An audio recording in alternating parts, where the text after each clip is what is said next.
না। সালামু আলাইকুম। আজ এসেছে আমার বড় ভাই, উনি হচ্ছে শান্তিহাট বাজারের বিশিষ্ট ব্যবসায়ী রাসেল ভাই। আপনারা সবাই তাকে চিনেন, সমস্যা নেই, ভাইয়া পড়বে না, আমরা ধরবো আর কি। ভাইয়ার আসলে কতগুলো কাজ হচ্ছে, মানে আপনার একদম পরিষ্কার পরিষ্কার বলতে, যিনি খাওয়া দাওয়ার বিষয়ে একদম এক বিন্দুও ছাড় নয়, তার খাওয়া দাওয়ার বিষয়টা আলাদা। রাসেল ভাই জানেন, একটু ভালো খাওয়ার আশায় সে বাংলাদেশের অপর প্রান্ত যেতে রাজি। তো তার ধারাবাহিকতা আজকে এসেছে ইমন এগ্রোতে ফ্রেশ কলা নিবে। তাই যেহেতু সেই ফ্রেশ খাওয়ারের বিষয়ে এক বিন্দুও ছাড় নয়, সেই হিসেবে ইমন এগ্রোতে এসেছে ফ্রেশ কলা নিবে। তো আজকে ভাইকে আমি এই কলাটা দিচ্ছি, এটা হচ্ছে সাগর কলা, জি9 জাতের সাগর কলা। এখন ভাই এটি তার ফ্যামিলির জন্য নিচ্ছে। হ্যাঁ অবশ্যই। এখানে দিব এখানে না না, এখানে না, আমি ধরি, আপনি এখানে কাটেন, এখানে একটু হকার কাটেন।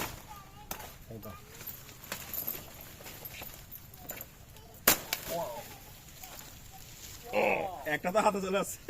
এটা আমরা আমি দেখাবো। এই দেখুন মাশাআল্লাহ, এগুলো অনেক ভারী, কিন্তু এই কলাগুলো অনেক ভারী, একদম পরিপক্ক সাগর কলা, মাশাআল্লাহ।